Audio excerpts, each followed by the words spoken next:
सहनावतु सहनौ भुनक्तु सह वीर्यं करवावहै तेजस्विनावधीतमस्तु मा विद्विषावहै। ॐ शान्ति शान्ति ಶಾಂತಿಃ. ಶ್ರೀಕೃಷ್ಣ ಸರ್ವೂ ನಿನ್ನ ಸೇವೆಯಾಗಲಿ ಸ್ವಾಮಿ. ಎಲ್ಲ ಆಧ್ಯಾತ್ಮ ಬಂಧುಗಳಿಗೂ ನಮಸ್ಕಾರ ಮತ್ತು ಜ್ಞಾನದರ್ಶನಂ ವೇದಿಕೆಗೆ ಸ್ವಾಗತ. ಧ್ವನಿ ಗುರುದೇವದಾಗಿರಲಿ, ವಿಚಾರ ಪರಮಾತ್ಮನದಾಗಿರಲಿ, ಹಾಗೂ ಇದು ನನ್ನದಲ್ಲದ ಕರ್ಮವಾಗಲಿ. ಶ್ರೀ ಶಿವಮಹಿಮ್ನ ಸ್ತೋತ್ರಂ. ಸ್ತೋತ್ರಕರ್ತ ಶ್ರೀ ಪುಷ್ಪದಂತಾಚಾರ್ಯ.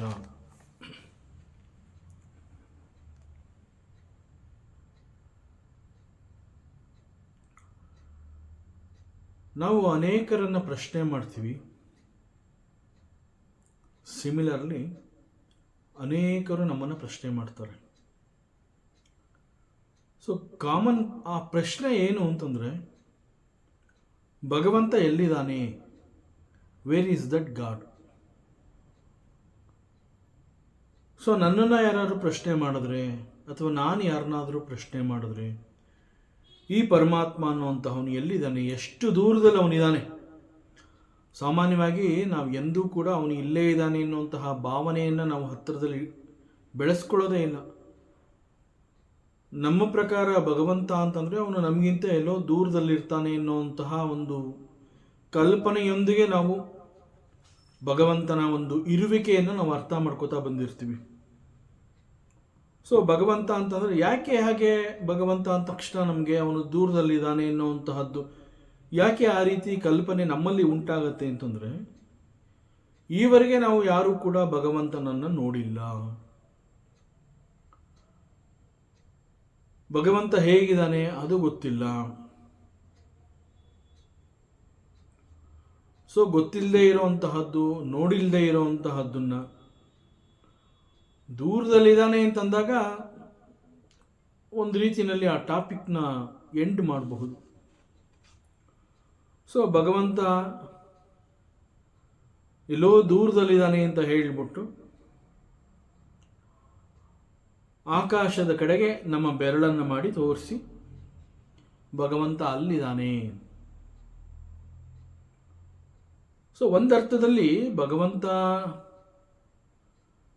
ಹೀಗೆ ತುಂಬ ದೂರದಲ್ಲಿದ್ದಾನೆ ಎನ್ನುವಂತಹದ್ದು ಹೇಳಿದಾಗ it signifies that Bhagwan is beyond the limitations of space, time and object.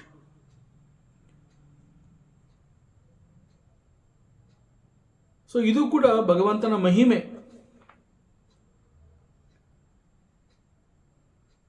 ಅವನು ಕೇವಲ ಇಲ್ಲಿ ಮಾತ್ರ ಇರಬಲ್ಲ, ಅಲ್ಲಿ ಮಾತ್ರ ಇರಬಲ್ಲ, ಆ ರೀತಿ ಅಲ್ಲ. ಅವನು ಭಗವಂತ ಅಂತ ಹೇಳಿದಾಗ ಅವನು ಎಲ್ಲಿ ಬೇಕಾದರೂ ಇರಬಲ್ಲ.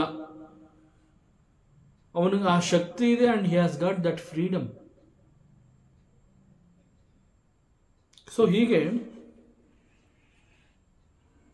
ನಾವು ಭಗವಂತನನ್ನ ದೂರದಲ್ಲಿದ್ದಾನೆ ಅಂತ ಹೇಳಿ ಆಕಾಶದ ಕಡೆಗೆ ಬೆರಳು ಮಾಡಿ ತೋರಿಸಿದಾಗ ಕೂಡ ಅದು ಭಗವಂತನ ಮಹಿಮೆಯನ್ನೇ ಹೇಳೋವಂತಹದ್ದು. ನಮಗೆ ಗೊತ್ತಿಲ್ಲ, ನಾವು ಮಹಿಮೆಯನ್ನು ಕುರಿತು ಹೇಳ್ತಾ ಇದ್ದೀವಿ ಅಂತ ನಮಗೂ ಗೊತ್ತಿಲ್ಲದೆ ಹೋದರೂ ಕೂಡ ನಾವು ಅವನನ್ನು ನೋಡಿಲ್ಲ, ಎಲ್ಲೋ ಹತ್ತಿರದಲ್ಲಿದ್ದಾನೆ ಅನ್ನೋದು ಗೊತ್ತಾಗ್ತಾ ಇಲ್ಲ ಅಂತ ಹೇಳಿ, ಎಲ್ಲೋ ದೂರದಲ್ಲಿದ್ದಾನೆ ಅಂತ ಹೇಳಿ ಆಕಾಶದ ಕಡೆಗೆ ಬೆರಳು ತೋರಿಸಿದ್ರು ಕೂಡ once again it is his ಮಹಿಮೆ that he can stay here also, there also, and he is everywhere.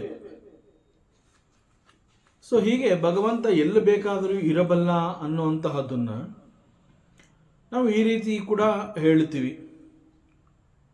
So ಈ ಪ್ರಕಾರ ಪರಮಾತ್ಮ ಅಂತಂದಾಗ he cannot be confined to one particular location or dimension. ಅವನು ಇಷ್ಟು ಮಾತ್ರ, ಹೀಗೆ ಮಾತ್ರ, ಇಲ್ಲಿ ಮಾತ್ರ. No, it is not possible. We cannot say like that. So Vedanta ಈ ಸಂದರ್ಭದಲ್ಲಿ ಏನು ಹೇಳುತ್ತೆ ಅಂತಂದರೆ, ಭಗವಂತನನ್ನ Vedanta he is the very essence of existence, consciousness and bliss. So ಅದಕ್ಕೆ ವೇದಾಂತ ಭಗವಂತ ಅಂದ ತಕ್ಷಣ ಅವನ ಸ್ವರೂಪವನ್ನು ನಮಗೆ ತಿಳಿಸ್ಬೇಕು ಅಂತಂದಾಗ ಇಮ್ಮಿಡಿಯೇಟ್ ಆಗಿ ಹೀ ಸಚ್ಚಿದಾನಂದ ಪರಮಾತ್ಮ, ಹೀ ಸಚ್ಚಿದಾನಂದ ರೂಪ. ಸೊ ಸತ್ ಚಿತ್ ಆನಂದ ರೂಪ, that is his nature. So he can be anywhere and he is everywhere. ಇದು ಭಗವಂತನ ವ್ಯಾಪ್ತಿಕತ್ವವನ್ನು ತಿಳಿಸುವಂತಹದ್ದು ಒಂದು. ಅಂಡ್ ಹಿ ಈಸ್ ಪರ್ವೇಡಿಂಗ್ ಅಂತ ಹೇಳ್ತಾರೆ.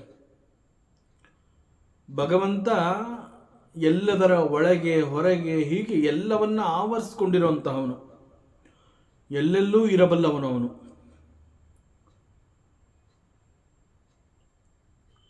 ಇದು ಮತ್ತೊಂದು ಸತ್ಯವನ್ನು ನಮಗೆ ತಿಳಿಸ್ಕೊಡುತ್ತೆ.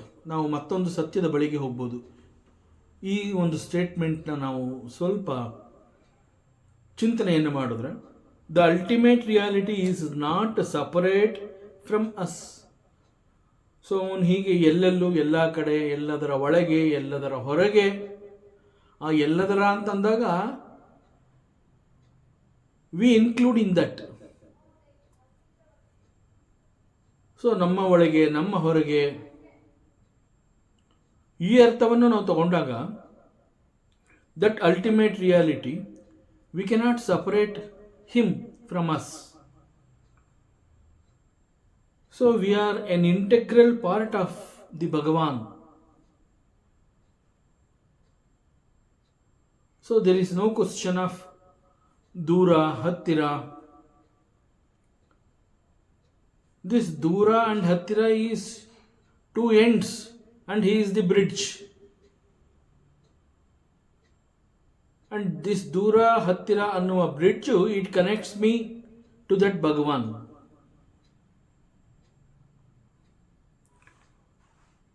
ಸೊ ಮುಖ್ಯವಾಗಿ ಪರಮಾತ್ಮ ಅಂತ ಹೇಳಿದಾಗ ಅವನು ಎಲ್ಲಿ ಬೇಕಾದರೂ ಇರಲಿ, ಅವನು ಎಲ್ಲೇ ಇರಲಿ, ಅವನು ಎಲ್ಲಿದ್ದರೂ ಕೂಡ ಹಿ ಈಸ್ ಎ ನಮಸ್ಕಾರ ಪ್ರಿಯ. ಯಾಕೆಂತಂದರೆ ಭಗವಂತ ಅಂತ ಹೇಳಿದಾಗ ನಾವು ಅವನನ್ನು ನೋಡೋಕ್ಕಾಗ್ತಾ ಇಲ್ಲ, ಅವನು ಎಲ್ಲಿದ್ದಾನೆ ಅನ್ನೋದು ಗೊತ್ತಿಲ್ಲ ಅಂತ ಹೇಳಿ ನಾವು ಅವನು ಎಲ್ಲ ಕಡೆ ಇರಬಲ್ಲ ಅಂತ ಹೇಳಿ ಆ ಒಂದು ನಂಬಿಕೆಯಿಂದ, ಶ್ರದ್ಧೆಯಿಂದ ನಾವು ಪರಮಾತ್ಮನಿಗೆ ನಾವು ನಮಸ್ಕಾರವನ್ನು ಮಾಡ್ತೀವಿ. ಯಾಕೆ ಅಂತಂದರೆ ಅವನು ಇಲ್ಲೇ ಇದ್ದಾನೆ, ಇಲ್ಲೇ ಇರೋದ್ರಿಂದ ಹಿ ವಿಲ್ ಅಕ್ಸೆಪ್ಟ್ ಮೈ ನಮಸ್ಕಾರ.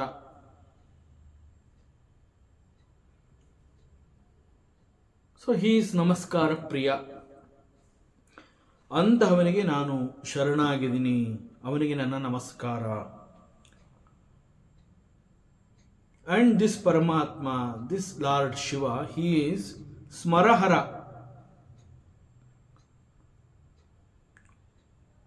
ಸ್ಮರಹರ ಅಂತಂದ್ರೆ ಡಿಸ್ಟ್ರಾಯರ್ ಆಫ್ ಕಾಮದೇವ.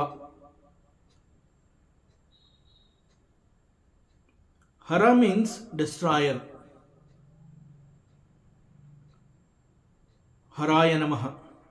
ಶಿವನ ಮತ್ತೊಂದು ಹೆಸರು Hara, because he is the ಲಯಕರ್ತ, is the destroyer. And Smara, Smara means Kamadeva. ಯಾಕೆ ಅಂತಂದರೆ ಕಾಮದೇವನ ಒಂದು ನಾಶವಾದ ನಂತರದಲ್ಲಿ ಅಂತಂದರೆ ಶಿವನಿಗೆ ಹೂಬಾಣಗಳನ್ನು ಬಿಟ್ಟ ನಂತರದಲ್ಲಿ ಪರಮಾತ್ಮ ಶಿವ ತನ್ನ ಮೂರನೇ ಕಣ್ಣನ್ನು ತೆರೆದಾಗ ಅವನು ಸುಟ್ಟು ಭಸ್ಮನಾದ ಅಂತ ಪುರಾಣದ ಕಥೆಗಳಲ್ಲಿ ಅದು ತಿಳಿಸಿರೋದ್ರಿಂದ ಆ ನಂತರದಲ್ಲಿ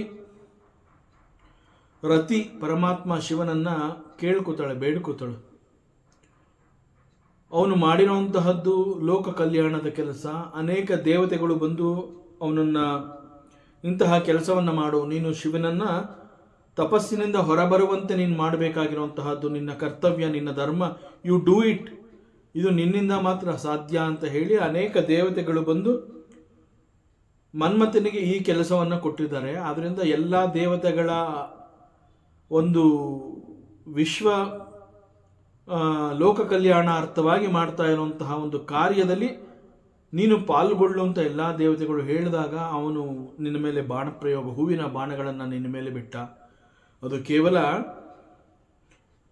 ನಿನ್ನನ್ನು ಆ ಒಂದು ನಿನ್ನ ತಪಸ್ಸಿಗೆ ಭಂಗವನ್ನು ಉಂಟು ಮಾಡಬೇಕು ಅಂತಲ್ಲ, ತಪಸ್ಸಿನಿಂದ ನೀನು ಹೊರಬಂದು ಪಾರ್ವತಿಯ ಕಲ್ಯಾಣ ಆಗಬೇಕು, ಆ ಮೂಲಕ ಲೋಕ ಕಲ್ಯಾಣ ಆಗುವಂತಹ ಒಂದು ಘನಕಾರ್ಯದ ಉದ್ದೇಶ ಇದ್ದ ಕಾರಣದಿಂದ ಸಕಲ ದೇವತೆಗಳು ಮನ್ಮಥನಿಗೆ ಈ ಕೆಲಸವನ್ನು ವಹಿಸಿರ್ತಾರೆ. ಸೊ ಅಂತಹ ಕೆಲಸವನ್ನು ಮಾಡಿದ್ದಾನೆ ಅವನೀಗ ನೀನು ಮೂರನೇ ಕಣ್ಣ ತೆರೆದ ನಂತರದಲ್ಲಿ ಅವನು ಸುಟ್ಟು ಭಸ್ಮವಾಗಿ ಹೋಗಿದ್ದಾನೆ. ಇದು ನನಗೆ ಬಹಳ ನೋವಿನ ಸಂಗತಿ, ಅವನಿಗೆ ಹೀಗಾಗಬಾರ್ದಾಗಿತ್ತು. ಸೊ ಆಗ ಶಿವ ಹೇಳ್ತಾನೆ, ಅವನು ಸುಟ್ಟು ಭಸ್ಮವಾಗಿ ಹೋದರೂ ಕೂಡ ಅವನು ಅನಂಗ ಅನ್ನೋ ಹೆಸರಿನಿಂದ ಇಲ್ಲಿ ಎಲ್ಲ ಕಡೆ ಇರ್ತಾನೆ. ಅವನನ್ನು ನೆನಪು ಮಾಡಿಕೊಂಡು ಕೂಡಲೇ ಒಂದು ಶಕ್ತಿ ಎನ್ನುವಂತಹದ್ದು ಉಂಟಾಗತ್ತೆ. ಸೊ ಆಸೆ ಎನ್ನುವಂತಹದ್ದು ಇದ್ದರೆ ಅದು ಮುಂದಿನ ಬದುಕನ್ನು ತೋರಿಸುವಂತಹದ್ದು. ಅದರಿಂದ ಕಾಮದೇವ ಅಂತಂದರೆ ಆಸೆ, ಒಂದು ರೀತಿಯ ಬಯಕೆ. ಸೊ ಅನಂಗ ಅನ್ನೋ ಹೆಸರಿನಿಂದ ಅವನು ಸದಾ ಇರ್ತಾನೆ. ಅವನು ಇರೋದ್ರಿಂದನೇ ಈ ಒಂದು ಜಗತ್ತು ಅನ್ನುವಂತಹದ್ದು ನಿರಂತರವಾಗಿ ಮನುಷ್ಯನ ಅನೇಕ ಪ್ರಯತ್ನಗಳು, ಅನೇಕ ಕರ್ಮಗಳನ್ನು ಮನುಷ್ಯ ಯಾಕೆ ಮಾಡ್ತಾ ಇರ್ತಾನೆ ಅಂತಂದರೆ ಅನೇಕಗಳನ್ನು ಅವನು ಪಡ್ಕೊಳ್ಬೇಕು, ಗಳಿಸ್ಕೋಬೇಕು, ಕರ್ಮವನ್ನು ಮಾಡಿ ಗಳಿಸ್ಕೋಬೇಕು. ಸೊ ಇಂತಹದ್ದು ಬೇಕು ಅನ್ನೋದಕ್ಕೆ ಕಾರಣ ಏನು ಅಂತಂದರೆ ದಿಸ್ ಕಾಮದೇವ. ಸೊ ಅವನು ಇರ್ತಾನೆ. ಸೊ ನಾಟ್ ಟು ವರಿ, ಹೀಗೆ ಅನಂಗ ಅಂತ ಹೇಳಿ ಅವನು ಇರ್ತಾನೆ. ಸೊ ಅದು ಸ್ಮರಣೆಯಲ್ಲಿ ಅವನು ಸಿಗ್ತಾನೆ ಅಂತ ಹೇಳಿ ಪರಮಾತ್ಮ ಶಿವ ರತಿಗೆ ಆಶೀರ್ವಾದ ಮಾಡ್ತಾನೆ. ಸೊ ಇಲ್ಲಿ ಸ್ಮರ ಅಂತಂದರೆ ದಟ್ ಈಸ್ ಕಾಮದೇವ. ಸೊ ಸ್ಮರಹರ ಅಂತಂದರೆ ಕಾಮದೇವನನ್ನು ಭಸ್ಮ ಮಾಡಿರುವಂತಹ ಪರಮಾತ್ಮ ನೀನು. ಸೊ ನಮಕ್ಷೋದಿಷ್ಟಾಯ. So namaskara to the smallest one, ಅಣೋರಣೀಯಾನ್. ಸೊ ನಮ್ಮ ವೇದಗಳು, ಶಾಸ್ತ್ರಗಳು ಇವೆಲ್ಲ ಭಗವಂತನ ಸ್ವರೂಪವನ್ನು ತಿಳಿಸ್ಬೇಕಾದ್ರೆ ಅಣೋರಣೀಯಾನ್ ಅಂತ ವರ್ಣನೆಯನ್ನು ಮಾಡುತ್ತವೆ. ಯಾಕೆಂತಂದರೆ ಇದು ನಮ್ಮೆಲ್ಲರ ಅಂತರಂಗದ ಪ್ರಶ್ನೆ. ಭಗವಂತನ ಸ್ವರೂಪ ಅವನು ಹೇಗಿದ್ದಾನೆ ಎನ್ನುವಂತಹದ್ದು ನನಗೆ ಗೊತ್ತಾಗಬೇಕು ಅನ್ನುವಂತಹದ್ದು ನಮ್ಮ ಅಂತರಂಗದ ಬಯಕೆ. Whether I believe in God, whether I want God, that is secondary question. Basically ಅಲ್ಲಿ ನನಗೇನು ಅಂತಂದರೆ I want to see the ಭಗವಂತ. ನಾನು ಪರಮಾತ್ಮನನ್ನು ನೋಡಬೇಕು, ಅವನ ಸ್ವರೂಪವನ್ನು ನಾನು ತಿಳ್ಕೋಬೇಕು. ಇದು ನನ್ನ ಅಂತರಂಗದ ಬಯಕೆ ಆಗಿರುತ್ತೆ. ಆದರೆ ಪರಮಾತ್ಮ ಅಂತ ಹೇಳಿದಾಗ ಈ ಇಂದ್ರಿಯ ಕಣ್ಣುಗಳಿಂದ ಅಂತಂದರೆ ಯಾವುದೇ ಇಂದ್ರಿಯಗಳಿಂದ ಅವನನ್ನು ಗ್ರಹಿಸೋದಕ್ಕೆ ಸಾಧ್ಯ ಆಗಲ್ಲ. ಅದಕ್ಕೆ ಅಗೇನ್ ದ ಸೇಮ್ ವೇದಾಂತ ಒಂದು ಕಡೆ ಹೇಳುತ್ತೆ, ಹೀಸ್ ಇಂದ್ರಿಯಾತೀತ. ಅವನು ಇಂದ್ರಿಯಗಳಿಗೆ ಸಿಗುವಂತಹವನಲ್ಲ ಪರಮಾತ್ಮ. ಸೊ ಅವನನ್ನು ನೋಡಬೇಕು, ಅವನನ್ನು ಈ ರೀತಿ ಗ್ರಹಿಸಬೇಕು, ಅವನನ್ನು ಮುಟ್ಟಬೇಕು, ಈ ರೀತಿ ಎಲ್ಲ ಏನೇನೋ ಇಂದ್ರಿಯಗಳ ಮೂಲಕ ಅವನನ್ನು ನಾನು ತಿಳ್ಕೋತೀನಿ ಅಂತ ನೀನು ಪ್ರಯತ್ನ ಪಟ್ಟರೆ it is not possible. He will not be available for you. It is very difficult. ನಿನ್ನ ಇಂದ್ರಿಯಗಳಿಗೆ ಆ ಶಕ್ತಿನೇ ಇಲ್ಲ. ಭಗವಂತನನ್ನು ನೀನು ಲೌಕಿಕ ಜ್ಞಾನವನ್ನು ಹೇಗೆ ಇಂದ್ರಿಯಗಳ ಮೂಲಕ ತಿಳ್ಕೋತೀಯ, it is not like that. It is not like that the way how you understand the things in the world ಆಗೋದಿಲ್ಲ. ಹೀಸ್ ಇಂದ್ರಿಯಾತೀತ. ಅವನು ನಿನ್ನ ಈ ಇಂದ್ರಿಯಗಳಿಗೆ ಸಿಗುವಂತಹವನಲ್ಲ. ಸೊ ಭಗವಂತನ ಸ್ವರೂಪವನ್ನು ನಾನು ನೋಡಬೇಕು, ತಿಳ್ಕೋಬೇಕು ಅನ್ನುವಂತಹ ಒಂದು ಅಂತರಂಗದ ಬಯಕೆ ನನ್ನಲ್ಲಿದೆ ಅಂತಂದಾಗ ನಾನು ನನ್ನ ಕಣ್ಣುಗಳಿಂದ ಅವನನ್ನು ನೋಡೋದಕ್ಕಾಗೋದಿಲ್ಲ, ಅಥವಾ ಕಿವಿಗಳ ಮೂಲಕ ಅವನನ್ನು ನಾನು ಕೇಳಿಸ್ಕೊಳ್ಳೋದಕ್ಕಾಗೋದಿಲ್ಲ, ಅವನನ್ನು ಮುಟ್ಟು ನೋಡೋಕ್ಕಾಗೋದಿಲ್ಲ ಅಂತಂದಾಗ ಹಾಗಾದರೆ ಆ ನನ್ನ ಅದು ಕ್ವಶನ್ ಆಗಿ ಉಳ್ಕೊಂಡ್ಬಿಡುತ್ತಾ? ಅದು ಸದಾ ಪ್ರಶ್ನೆಯಾಗಿಯೇ ಉಳ್ಕೊಂಡಿರುತ್ತಾ? ಹಾಗಾದರೆ ಅದಕ್ಕೆ ವೇದಾಂತ ಹೇಳುತ್ತೆ, ಇಲ್ಲ, still you can know him. ಅವನ ಸ್ವರೂಪವನ್ನು ನಾನು ನಿನಗೆ ತಿಳಿಸ್ತೀನಿ, ಅವನು ಹೇಗಿದ್ದಾನೆ ಅಂತ ನೀನು ಕೇಳ್ತಾ ಇದೆಯಲ್ಲ. ಆದರೆ ಅದು ಅಷ್ಟು ಸುಲಭ ಅಲ್ಲ. ಆದರೂ ಕೂಡ ನಾನು ಹೇಳ್ತೀನಿ, ನೀ ಯಾವ ರೀತಿ ಅದನ್ನು ಚಿಂತನೆ ಮಾಡ್ತೀಯ ನೋಡೋಣ ಅಂತ ಹೇಳಿ ಅವನನ್ನು ಅಣೋರಣೀಯಾನ್ ಅಂತ ಕರೆಯುತ್ತೆ. ನೋಡಪ್ಪ, ಅಣು ಅಂತಂದರೆ ವೆರಿ ಸ್ಮಾಲ್. ಅದು ಎಷ್ಟು ಸಣ್ಣ ಅಂತಂದರೆ ಬಹಳ ಸೂಕ್ಷ್ಮ. ಅದು ನಿನ್ನ ಕಣ್ಣುಗಳಿಗೆ ಕಾಣೋದೇ ಇಲ್ಲ. ಕಣ್ಣುಗಳಿಗೆ ಕಾಣುವಂತಹ ಒಂದು ಲಾಸ್ಟ್ ಯೂನಿಟ್ ಅದನ್ನು ಸಣ್ಣದು ಅಂತ ಹೇಳ್ಬೋದು.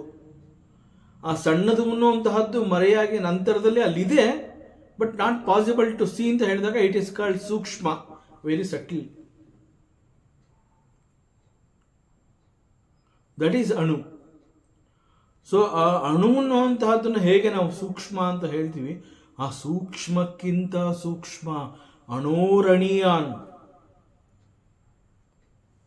ಸೊ ಬರೀ ಕಣ್ಣಿಗೆ ಕಾಣೋದೇ ಇಲ್ಲ, ಅಷ್ಟು ಸೂಕ್ಷ್ಮ. ಆದರೆ ಅಣುವಿಗಿಂತ ಅವನು ಸೂಕ್ಷ್ಮ.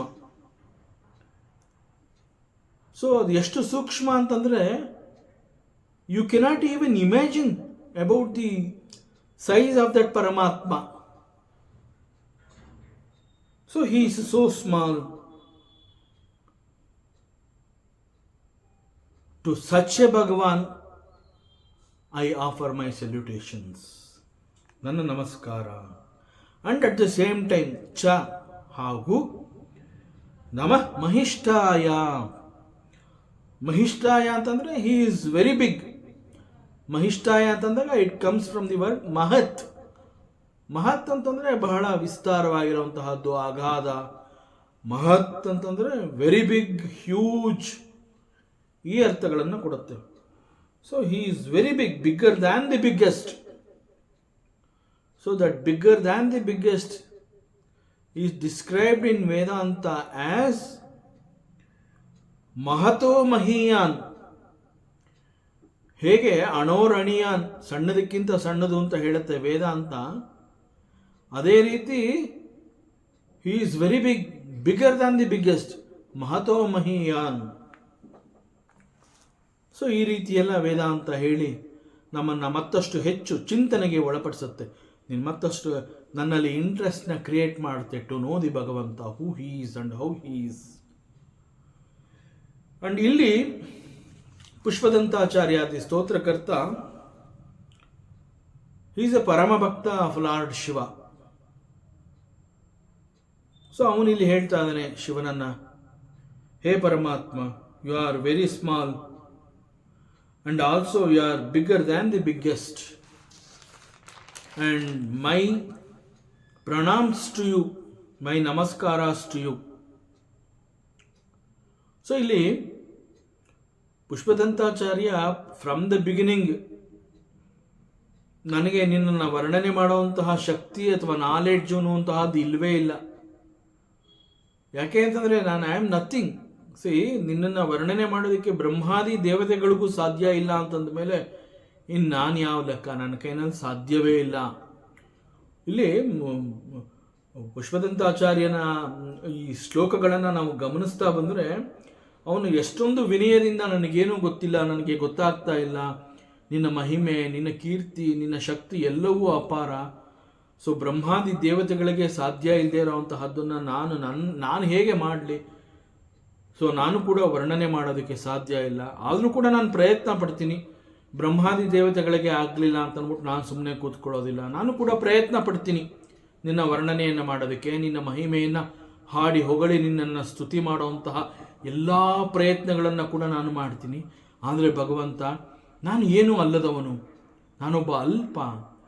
ನಾನು ವರ್ಣನೆ ಮಾಡುವಂತಹ ಈ ನಿನ್ನ ಪ್ರಯತ್ನದಲ್ಲಿ ಏನಾದರೂ ಅಲ್ಲಿ ಸಣ್ಣ ಪುಟ್ಟ ದೋಷಗಳು ಕಂಡು ಬಂದರೆ ದಯಮಾಡಿ ಅದನ್ನು ಮನ್ಸಿಗೆ ಹಚ್ಕೋಬೇಡ, ನನ್ನನ್ನು ಕ್ಷಮಿಸ್ಬಿಡು ಅಂತ ಕೂಡ ಕೇಳ್ಕೊತಾನೆ. See is such a wonderful and he is so humble in his nature. And ಅವನಿಗೆ ಇಲ್ಲಿ ಹೇಳ್ತಾ ಇದ್ದಾನೆ, ಇವರ ಅಣೋರಣೀಯಾನ್ ಅಂಡ್ ಮಹತೋ ಮಹಿಯಾನ್. ಇದು ಇನ್ಫ್ಯಾಕ್ಟ್ ಇದು ವೇದಾಂತದ ವಾಕ್ಯ. ಇದು ಅಲ್ಲಲ್ಲಿ ಉಪನಿಷತ್ಗಳಲ್ಲಿ ಪರಮಾತ್ಮನನ್ನು ವರ್ಣನೆ ಮಾಡಬೇಕಾದ್ರೆ ವೇದಾಂತ ಯೂಸ್ ಮಾಡಿರುವಂತಹ ಭಾಷೆಯನ್ನು ಇಲ್ಲಿ ತಂದು ಇಲ್ಲಿ ಪುಷ್ಪದಂತಾಚಾರ್ಯ ಹೇಳ್ತಾ ಇದ್ದಾನೆ, ಹೇ ಪರಮಾತ್ಮ, ಯು ಆರ್ ಅಣೋರಣೀಯಾನ್ ಅಂಡ್ ಮಹತೋ ಮಹಯಾನ್ ಅಂತ ಹೇಳುವಂತಹ ಈ ಸಂದರ್ಭದಲ್ಲಿ ಅಗೇನ್ ನಾವು if we pay the attention to this statement of Pushpadantaacharya. Again it will take us to the other ಇನ್ನೊಂದು ಸತ್ಯದ ಕಡೆಗೆ ಅದು ನಮ್ಮನ್ನು ಕರ್ಕೊಂಡು ಹೋಗುತ್ತೆ. He is almost decoding the concept of saguna rupa and ನಿರ್ಗುಣ ನಿರಾಕಾರ ರೂಪ ಆಫ್ ದಿ ಪರಮಾತ್ಮ. ಸೊ ಅಂತಹ ಅವಕಾಶದಲ್ಲಿ ಈ ಸಂದರ್ಭವನ್ನು ಉಪಯೋಗಿಸ್ಕೊಂಡು ಪುಷ್ಪದಂತಾಚಾರ್ಯ ಹೇಳ್ತಾ ಇದ್ದಾನೆ. So it will take us to that point where he is decoding this concept called Saguna Rupa and Nirguna Nirakara Rupa of the Paramatma. The ultimate reality is he is also called the Brahman.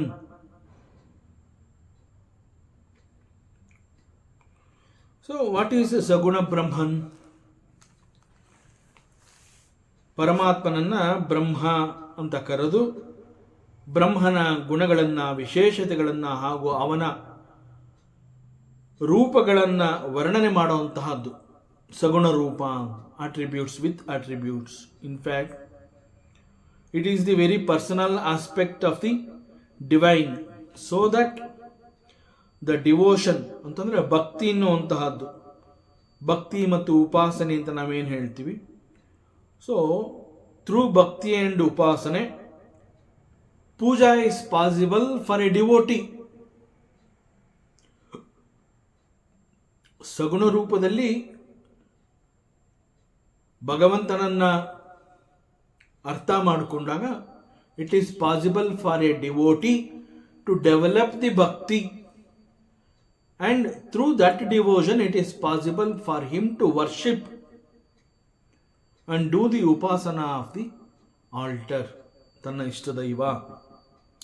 So ಹೀಗೆ ಒಬ್ಬ devotee ತನ್ನ ಇಷ್ಟದೈವ, ಒಬ್ಬ ಪರಮಾತ್ಮನನ್ನು ಅವನು ಇಂತಹವನು, ಅವನು ನನ್ನ ಇಷ್ಟದೈವ ಅಂತ ಹೇಳಿ, ಉದಾಹರಣೆಗೆ ಇಲ್ಲಿ ಪುಷ್ಪದಂತಾಚಾರ್ಯ ಹೇಗೆ ಪರಮಾತ್ಮ ಶಿವನನ್ನು ನನ್ನ ಇಷ್ಟದೈವ ಅಂತ ಹೇಳ್ತಾ ಇದ್ದಾನೆ, ಆ ರೀತಿ ಶಿವನನ್ನು ನನ್ನ ಇಷ್ಟದೈವ ಅಂತ ಹೇಳಿ ಅವನನ್ನು ವರ್ಷಿಪ್ ಮಾಡಬೇಕು ಅಂತಂದಾಗ for a devotee like Pushpadantacharya he needs an altar. ಯಾಕೆಂತಂದರೆ ಸಗುಣ ರೂಪದ ಮೂಲಕ ಅವನು ಪರಮಾತ್ಮನನ್ನ ಭಕ್ತಿ ಉಪಾಸನೆಯನ್ನು ಮಾಡಬೇಕು. ಸೊ ಅವನು ಅದನ್ನು ಅರ್ಥ ಮಾಡ್ಕೊಂಡಿದ್ದಾನೆ, ಸಗುಣ ರೂಪವನ್ನು ಅರ್ಥ ಮಾಡ್ಕೊಂಡಿದ್ದಾನೆ. ಸೊ ಅವನ ಅರ್ಥದ ಪ್ರಕಾರ, ಅವನ ಭಕ್ತಿಯ ಪ್ರಕಾರ ಪರಮಾತ್ಮನನ್ನು ಅವನು ವರ್ಷಿಪ್ ಮಾಡಬೇಕು ಅಂತಂದಾಗ he needs an altar. So ಅವನಿಗೆ ಒಂದು ಮೂರ್ತಿ ಬೇಕು, ಒಂದು ಮೂರ್ತಿ ರೂಪ ಬೇಕು. ಸೊ ಆ ಮೂರ್ತಿ ರೂಪ ಅಂತ ಹೇಳಿ ಪರಮಾತ್ಮ ಶಿವನ ಒಂದು ಮೂರ್ತಿ ರೂಪವನ್ನು ಇಟ್ಕೊಂಡು ಆ ಮೂರ್ತಿಯನ್ನು ನೋಡ್ತಾ that devotee he can direct both the mind and the body towards that altar. ಅಂತಂದರೆ ಆ ಮೂರ್ತಿಯನ್ನು ನೋಡಿ ಅವನು ಬಾಗಿ ನಮಸ್ಕಾರವನ್ನು ಮಾಡ್ತಾನೆ, ಸಾಷ್ಟಾಂಗ ನಮಸ್ಕಾರವನ್ನು ಮಾಡ್ತಾನೆ. And it is possible for him to direct his mind. So ಒಂದು ಮಾನಸಿಕ ಪೂಜೆ, ಧ್ಯಾನ ಅಂತ ಹೇಳಿ it is possible because that ಮೂರ್ತಿ is there. And this is the only way where that devotee can connect to the God. So Saguna Brahma, Saguna Rupa Paramatma ಅಂತಂದಾಗ it is a way for him to connect with that ultimate reality through the relatable forms.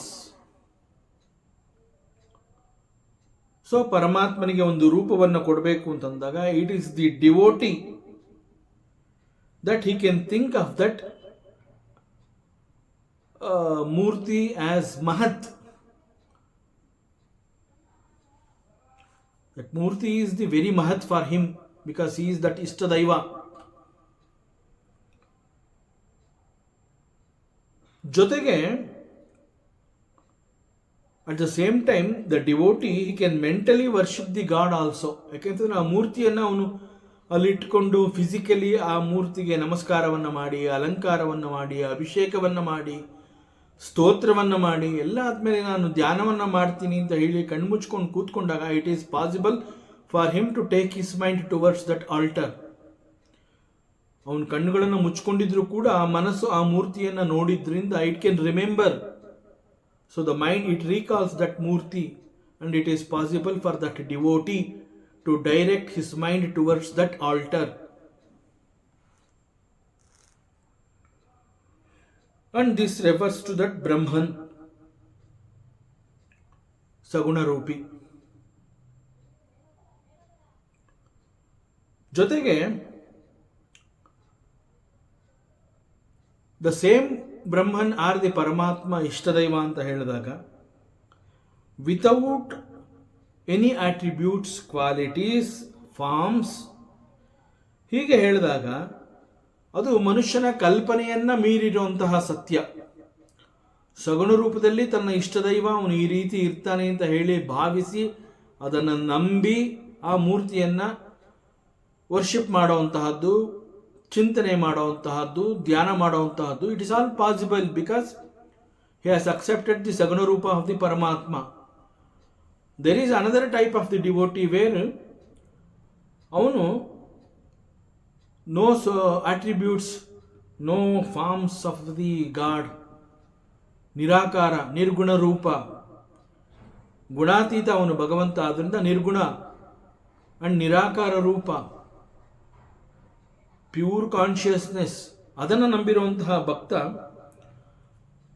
ಹಾಗೂ ಕೂಡ ಪರಮಾತ್ಮನನ್ನು ಅವನು worship ಮಾಡ್ತಾನೆ ಅಂತಂದರೆ ಅವನು ಭಗವಂತನನ್ನು ಯಾವ ರೀತಿಯಲ್ಲಿ ಅವನು ಅರ್ಥ ಮಾಡ್ಕೊಂಡಿದ್ದಾನೆ ಎನ್ನುವಂತಹದ್ದು ಒಂದು ಕಲ್ಪನೆಯನ್ನು ಮೀರಿದಂತಹ ಒಂದು ಸತ್ಯ ಅದು. ಯಾಕೆಂದ್ರೆ ದೆರ್ ಈಸ್ ಎ ಭಗವಂತ, he has got that belief, there is ಭಗವಂತ.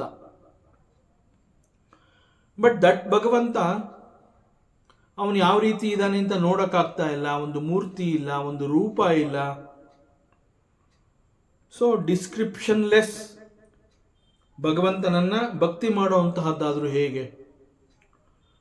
ಭಕ್ತಿ ಮಾಡಬೇಕು ಅಂತಂದಾಗ ಅವನು ಇಂತಹ ಪರಮಾತ್ಮ, ಇವನು ನನ್ನ ಇಷ್ಟ ದೈವ ಅಂತ ಹೇಳಿ ಆಗ ಸಗುಣ ರೂಪದಲ್ಲಿ ಅವನನ್ನು ನೋಡಿದಾಗ, ನಾನು ಅವನನ್ನು ಧ್ಯಾನ ಮಾಡ್ತೀನಿ ಅಂತಂದಾಗ ಇಟ್ ಈಸ್ ಪಾಸಿಬಲ್ ಬಿಕಾಸ್ ನನ್ನ ಇಷ್ಟ ದೈವನನ್ನು ಆ ಒಂದು ಮೂರ್ತಿ ರೂಪದಲ್ಲಿ ನೋಡಿರ್ತೀನಿ.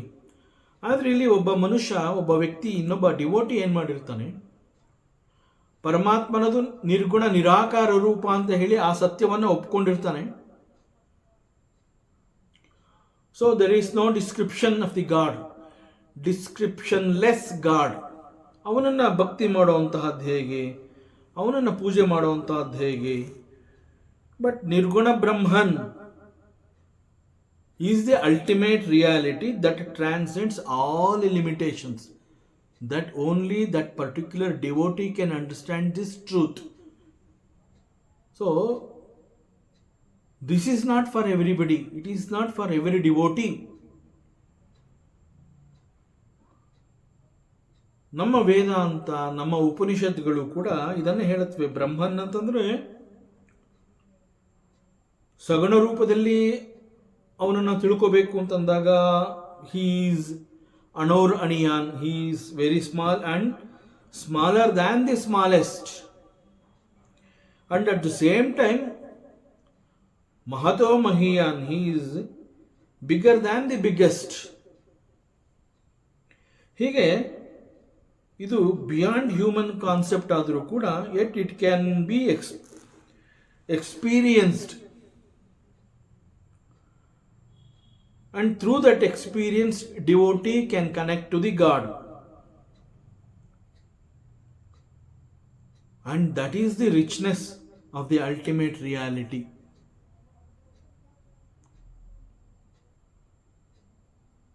And this Pushpadanta Acharya, he calls that Shiva as Trinayana. Trinayana ಅಂತಂದ್ರೆ, ಹೇ ಭಗವಂತ, ನೀನು 3 ಕಣ್ಣುಗಳನ್ನು ಹೊಂದಿದೀಯಾ? ಇಲ್ಲಿ ಭಗವಂತ ಶಿವನಿಗೆ 3 ಕಣ್ಣುಗಳಿದೆ ಅಂತಂದಾಗ ಅನೇಕ ಜ್ಞಾನಿಗಳು ಅವರ ಅನುಭವಕ್ಕೆ ತಕ್ಕಂತೆ, ಅವರ ಕಲ್ಪನೆಗೆ ತಕ್ಕಂತೆ, ಅವರ ಜ್ಞಾನಕ್ಕೆ ತಕ್ಕಂತೆ ಪರಮಾತ್ಮನ ಈ ಒಂದು 3 ಕಣ್ಣುಗಳನ್ನು ಅವರು ಕೂಡ ಒಂದೊಂದು ರೀತಿಯ ಅಭಿಪ್ರಾಯಕ್ಕೆ ಬಂದಿರ್ತಾರೆ. ಸಾಮಾನ್ಯವಾಗಿ 2 ಕಣ್ಣುಗಳು ಅಂತ ಹೇಳಿದಾಗ ದಿಸ್ ಶಿವ ಅಂತಂದಾಗ ಹಿ ಹ್ಯಾಸ್ ಗಾಟ್ 3 ಐಸ್. ಆ 3 ಕಣ್ಣುಗಳಲ್ಲಿ 2 ಕಣ್ಣುಗಳು ಅಂತಂದಾಗ ಆ 2 ಕಣ್ಣುಗಳು ಸೂರ್ಯ ಚಂದ್ರನಂತೆ ಅಂತ ಹೇಳ್ತಾರೆ. ಒಂದು ಕಣ್ಣು ಸೂರ್ಯ, ಮತ್ತೊಂದು ಕಣ್ಣು ಚಂದ್ರ ಅಂತ ಹೇಳ್ತಾರೆ. ಯಾಕೆ ಹಾಗೆ ಕರೀತಾರೆ?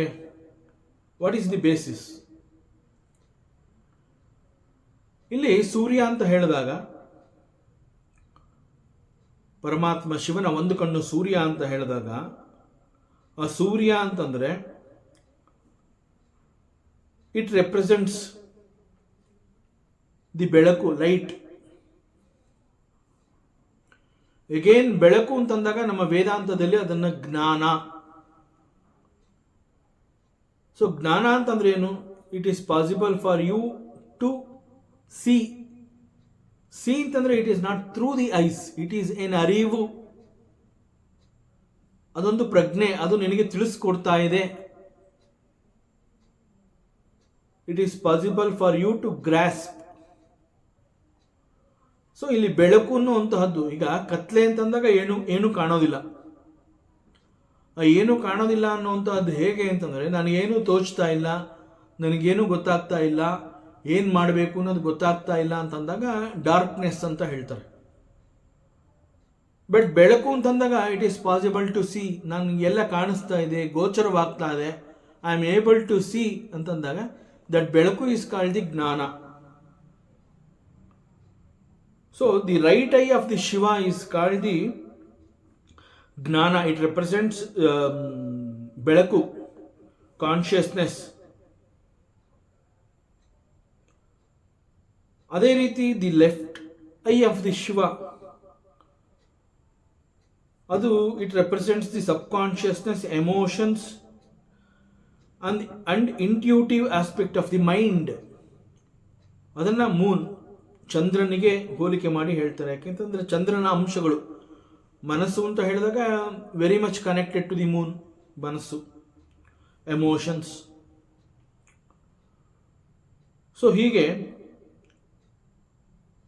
ಶಿವನ 2 ಕಣ್ಣುಗಳು ಈ ರೀತಿ ಸೂರ್ಯ ಮತ್ತು ಚಂದ್ರ ಅಂತ ಹೇಳ್ತಾರೆ. ಹಾಗೂ ಶಿವನ 3ನೇ ಕಣ್ಣು ಅಂತಂದಾಗ ಆಕ್ಚುಲಿ ಇಟ್ ಈಸ್ ಕಾಲ್ಡ್, ಯೋಗಶಾಸ್ತ್ರದಲ್ಲಿ ಇದನ್ನ ಆಜ್ಞಾಚಕ್ರ ಅಂತ ಹೇಳ್ತಾರೆ. And it is located between 2 eyebrows. ಆಜ್ಞಾಚಕ್ರದ ಪೊಸಿಷನ್ ಯಾವುದು ಅಂತಂದ್ರೆ 2 ಹುಬ್ಬುಗಳ ನಡುವೆ ಇರುವಂತಹ ಒಂದು ಜಾಗ, ಅದನ್ನ ಆಜ್ಞಾಚಕ್ರ ಅಂತ ಹೇಳ್ತಾರೆ. ಸೊ 3 ಕಣ್ಣುಗಳುಳ್ಳ ಶಿವ ಅಂತಂದ್ರೆ ಇಟ್ ರೆಪ್ರೆಸೆಂಟ್ಸ್ ಜ್ಞಾನ, ಅಂತಃಪ್ರಜ್ಞೆ or intuition and higher consciousness, and it will guide us for self realisation ಮತ್ತು ಸ್ಪಿರಿಚುವಲ್ ಗ್ರೋತ್ ಅಂತಂದಾಗ ಇವೆಲ್ಲ ಬೇಕಾಗುತ್ತೆ. ಸೊ ಅಂತಹ ತ್ರಿನಯನ ಪರಮಾತ್ಮ ಶಿವ, ನಿನಗೆ ನಮಸ್ಕಾರ. And this Lord Shiva is a supreme being and he is eternal and he is very prachina. ಅಂತಂದ್ರೆ ಎಂದಿನಿಂದಲೂ ಇರುವಂತಹವನು ಈ ಪರಮಾತ್ಮ. ಶಾಶ್ವತವಾಗಿ ಬಹಳ ಮುಂಚಿನಿಂದ ಇರುವಂತಹವನು. ಪ್ರಾಚೀನ ಅಂತಂದ್ರೆ ಅದೇ ಬಹಳ ಹಿಂದಿನಿಂದ, ಆ ಅರ್ಥವನ್ನು ಕೊಡುತ್ತೆ. So he is the oldest one. ಜೊತೆಗೆ ಪ್ರಾಚೀನ ಅಂತಲೂ ಕರೆದು ಇಲ್ಲಿ ಸನಾತನ ಅಂತ ಕೂಡ ಹೇಳ್ತಾ ಇದ್ದಾನೆ. ಸೊ ಎಗೈನ್ ಸನಾತನ ಅಂತಂದಾಗ ಅಟ್ ದ ಸೇಮ್ ಟೈಮ್ ಅವನನ್ನು ಹಿ ಈಸ್ ವೆರಿ ಓಲ್ಡೆಸ್ಟ್ ಅಂತ ಹೇಳಿದ್ರು ಕೂಡ, ಪ್ರಾಚೀನ ಅಂತ ಹೇಳಿದ್ರು ಕೂಡ, ಹಿ is very Young also, very fresh. So ಇಲ್ಲಿ ಸ್ತೋತ್ರಕರ್ತ ಆಲ್ಮೋಸ್ಟ್ ಅವನನ್ನು ಸನಾತನ ಅನ್ನುವಂತೆ ಕೂಡ ಅವನನ್ನು ಇಲ್ಲಿ ಸ್ತುತಿ ಮಾಡ್ತಾ ಇದ್ದಾನೆ. ಸೊ ದಿಸ್ ಪರಮಾತ್ಮ is everything. Since he is everything, he is also called ಸರ್ವ. ಸೊ ಸರ್ವಾಯ ನಮಃ. ಇಲ್ಲಿ ಸರ್ವಾಯ ಅನ್ನುವಂತಹ ಪದ ಅದು ಎಷ್ಟು ದೊಡ್ಡದಾಗಿದೆ ಅಂತಂದರೆ ಆ ಶಬ್ದದ ಅರ್ಥವನ್ನು ಸ್ವಲ್ಪ ಚಿಂತನೆ ಮಾಡಿದ್ರೆ,